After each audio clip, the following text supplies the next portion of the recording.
So these are the keynotes from the presentation for today. So let's quickly go through this. We're talking about the early part of the process of a criminal matter. So now we're talking about what happens when I was stealing the neighbour's boat to go fishing and I've been stopped by the police. What's that early part of the process all about?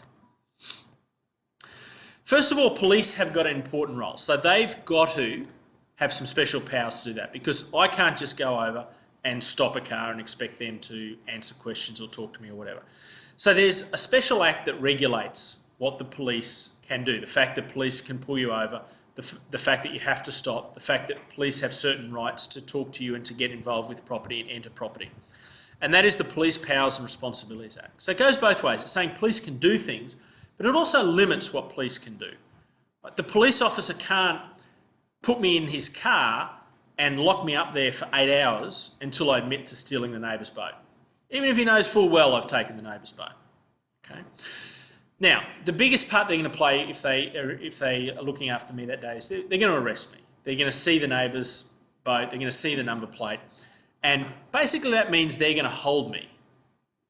They're going to maybe take me back to the police station, keep me inside the police station for a period of time. They have to give me a couple of pieces of information. They have to tell me the nature of the offence that I've been arrested for. And you can imagine how important that is. You have to know what you're being held for. So in this case, for me, it was the fact that I'd stolen my neighbour's boat. And secondly, they have to give them details about themselves, the policeman's name, rank, and the police station they work at. So it has to be that exchange of information.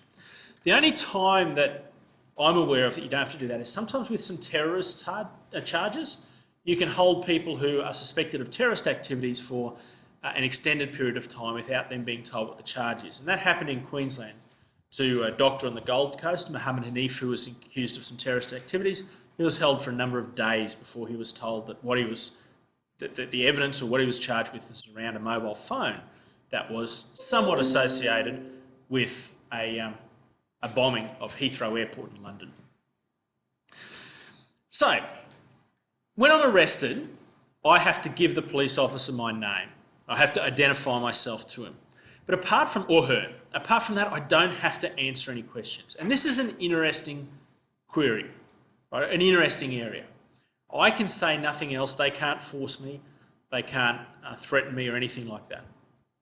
I also have to have the right to contact a lawyer or have someone else there with me.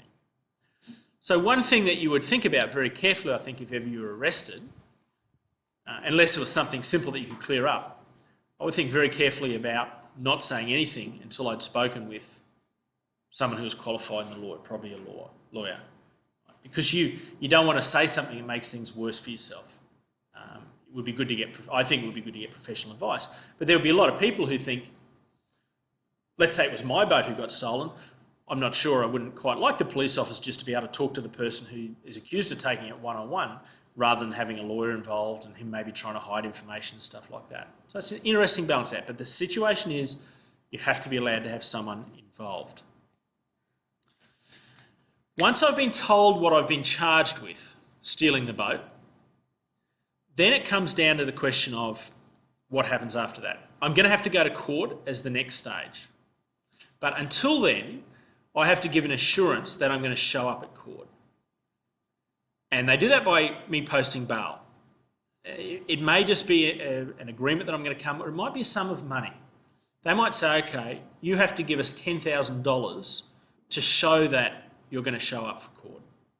Just so that I don't go, travel away, try and escape, try and run away, don't bother showing up, those sort of things. Like, it gives me an extra incentive to go, that I've put some money down. And sometimes that can be really large sums of money for people who are wealthy. They might have to put down hundreds of thousands or even millions of dollars. And it makes you come back to court. That's the next step in the progress. But I might not be allowed to have bail. They might say, the police might go and say to the courts that hear this little bail hearing, they might say, no, we're not going to let you have bail. And there's a few reasons why they can say that. One is, if they're really worried about me not coming to court. Okay, let's say they're worried I'm get in my tinny and just go to New Zealand and run away from this all over, then I might go. Yeah.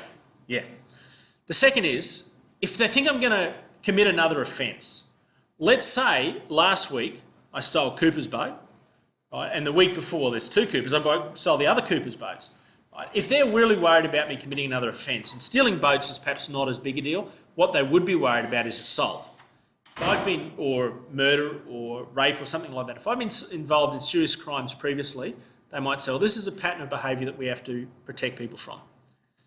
If I think they're going to commit another offence, so this is another thing to be careful about. People get a little bit angry when they get arrested. You don't want to be making threats, okay? I don't want to be saying when I'm in there, I'm going to go over to my neighbour's place and I'm going to smash his head open with a brick.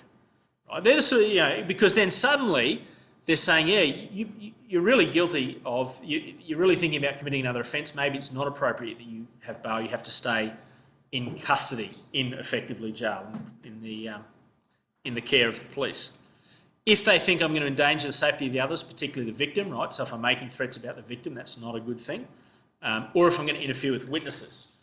So let's say the person who reported me stealing the boat was the guy I knew as the guy who owns the service station. If they're worried about me going and threatening the guy at the service station so that he won't appear in court, that's another reason why that can't happen. Okay, so there's a few things about the arrest process and bail that form the basis of this.